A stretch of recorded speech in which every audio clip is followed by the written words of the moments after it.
warahmatullahi wabarakatuh. Salam Kukar Pintar.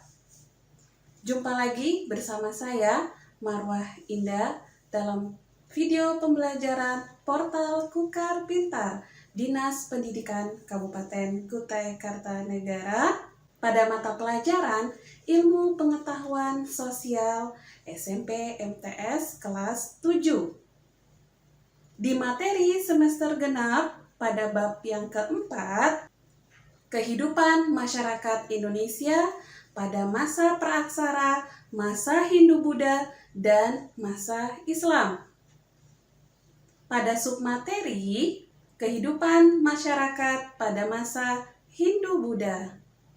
Buku yang kita gunakan dalam pembelajaran kali ini adalah buku Ilmu Pengetahuan Sosial kelas 7 yang diterbitkan oleh Kementerian Republik Indonesia, revisi tahun 2017. Tujuan pembelajaran kita pada kali ini, kalian diharapkan mampu yang pertama menjelaskan masuk dan pengaruhnya Hindu-Buddha ke Indonesia. Yang kedua, mampu mengidentifikasi kerajaan-kerajaan bercorak Hindu-Buddha. Dan yang ketiga, kalian mampu mengidentifikasi peninggalan-peninggalan sejarah masa Hindu-Buddha. Adik-adik sekalian, coba perhatikan gambar berikut. Apakah kalian mengetahui apa nama museum pada gambar ini? Museum ini adalah bagian dari kerajaan apa? Pasti kalian sudah mengetahui jawabannya, bukan? Museum ini adalah Museum Mulawarman yang terletak di Kabupaten Kutai Kartanegara, Provinsi Kalimantan Timur, yang merupakan bagian dari Kerajaan Kutai. Kerajaan Kutai ini adalah kerajaan bercorak Hindu-Buddha tertua di Indonesia. Setelah melalui masa praaksara, masyarakat memasuki kehidupan yang baru, yaitu masa kehidupan Hindu-Buddha. Masa ini sering disebut dengan masa klasik, di mana masa ini banyak mengikuti unsur-unsur kebudayaan yang berasal dari India. Pada masa ini banyak kemajuan yang dicapai oleh masyarakatnya, baik dari segi pemikiran maupun hasil-hasil budaya. Gambar ini menunjukkan jalur perdagangan antara India dan Cina yang melewati wilayah kepulauan Indonesia. Lalu apa keuntungannya bagi masyarakat Indonesia dari perdagangan India dan Cina? Hubungan antara India dan Cina semula dilakukan melalui jalur darat. Kemudian pada abad Masehi, jalur perdagangan ini beralih menjadi jalur laut. Peralihan rute perdagangan ini ternyata menjadi keuntungan bagi kepulauan di wilayah Indonesia. Kepulauan Indonesia ternyata menjadi transit bagi para pedagang Cina dan para pedagang India. Masyarakat Indonesia ikut terlibat dalam perdagangan ini, sehingga terjadilah hubungan interaksi antara pedagang India, Cina, dan masyarakat Indonesia. Hubungan Indonesia dengan kedua bangsa ini ternyata menjadi penyebab masuknya pengaruh Hindu-Buddha ke Indonesia. Namun demikian, tidak diketahui secara tepat kapan, bagaimana proses masuknya Hindu-Buddha ke Indonesia.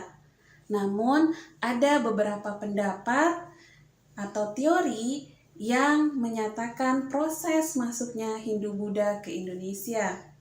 Berikut beberapa teori atau pendapat masuknya Hindu-Buddha ke Indonesia. Yang pertama adalah teori Waisa. Teori ini dikemukakan oleh N.G. Krom. Teori ini menyatakan bahwa kebudayaan Hindu-Buddha dibawa oleh para pedagang India. Teori yang kedua adalah teori Brahmana yang dikemukakan oleh J.C. van Leur, menyatakan bahwa yang membawa Hindu-Buddha ke Indonesia adalah golongan Brahmana.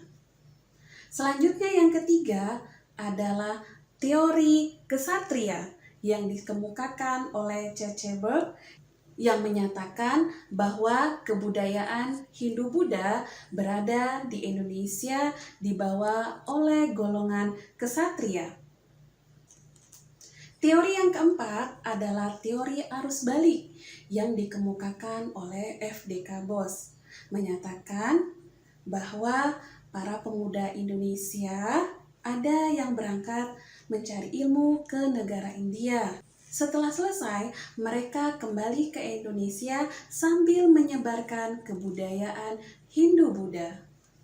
Pengaruh Hindu-Buddha terhadap masyarakat Indonesia dapat dilihat pada bidang pemerintahan. Setelah masuknya unsur kebudayaan dan agama Hindu-Buddha terjadi perubahan. Kedudukan kepala suku digantikan oleh raja, seperti halnya di India. Raja memiliki kekuasaan yang sangat besar. Pada bidang sosial budaya, pengaruh Hindu-Buddha dalam bidang sosial ditandai dengan munculnya pembedaan yang tegas antara kelompok masyarakat. Dalam masyarakat Hindu, pembedaan ini disebut dengan sistem kasta. Terjadi pula proses akulturasi yang menghasilkan budaya di Indonesia, di antaranya seni bangunan, seni rupa, seni ukir, dan seni sastra aksara. Pada bidang ekonomi, terbentuknya jalur perdagangan laut yang menghubungkan India dan Cina, mengakibatkan perdagangan di Kepulauan Indonesia berkembang pesat. Daerah pantai timur Sumatera menjadi jalur perdagangan yang ramai dikunjungi para pedagang, kemudian berkembang menjadi pusat kerajaan. Pada bidang agama, pusat perkembangan menjadi pusat kerajaan dan pusat penyebaran Hindu-Buddha ke berbagai wilayah sesuai dengan cakupan wilayah kerajaan. Dengan tersebarnya agama Hindu-Buddha, banyak masyarakat di Indonesia yang menganut agama Hindu atau Buddha. Pada peta berikut ini, kalian dapat melihat letak dari kerajaan bercorak Hindu-Buddha. Yang pertama, Kerajaan Kutai yang ada di Kalimantan Timur yang merupakan kerajaan tertua yang bercorak Hindu-Buddha di Indonesia. Kerajaan Tarumanegara yang ada di Jawa Barat, Kerajaan Mataram Kuno di Jawa Tengah, Kerajaan Sriwijaya di Sumatera, Kerajaan Kediri yang ada di Jawa Timur, Kerajaan Singosari di Jawa Timur, Kerajaan Majapahit di Jawa Timur yang merupakan kerajaan yang paling luas daerah kekuasaannya dan merupakan kerajaan yang paling maju pada masa Hindu-Buddha. Dan yang kedelapan, Kerajaan Bali yang ada di Bali. Selanjutnya, peninggalan kebudayaan yang bercorak Hindu-Buddha. Yang pertama, candi. Tentunya kalian sudah pernah mengunjungi ya candi-candi berikut. Di sini ada contoh Candi Prambanan yang bercorak Hindu dan Candi Borobudur yang bercorak Buddha. Selanjutnya, Gapura. Yang selanjutnya adalah petirtaan, arca Hindu dan arca Buddha. Kemudian relief, prasasti, dan kitab. Dan peninggalan lainnya diantaranya ada pertunjukan wayang, upacara adat yaitu upacara adat Ngaben dan Kasedo. Upacara adat Ngaben merupakan upacara pembakaran jenazah pada masyarakat Hindu yang ada di Bali. Sedangkan Kasedo adalah upacara yang dilakukan oleh masyarakat Hindu yang ada di Tengger, Jawa Timur. Kasedo merupakan upacara mempersembahkan sesaji di kawah Gunung Bromo. Saatnya kita masuk dalam lembar kerja peserta didik. Carilah 10 buah peninggalan pada masa Hindu-Buddha. Temukan melalui buku, majalah, koran, ataupun media internet. Berilah gambar pada tabel berikut, kemudian berilah tulisan dan keterangan pada gambar yang kalian cantumkan pada tabel berikut ini. Lalu presentasikanlah hasil pekerjaan kalian. Saatnya kita masuk pada tahap refleksi. Yang pertama, dalam video pembelajaran kali ini, materi apa saja yang sudah kalian dapatkan?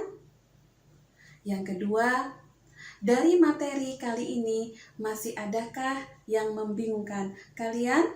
Silahkan tambahkan pengetahuan kalian tentang materi masa Hindu-Buddha melalui buku pelajaran maupun media internet.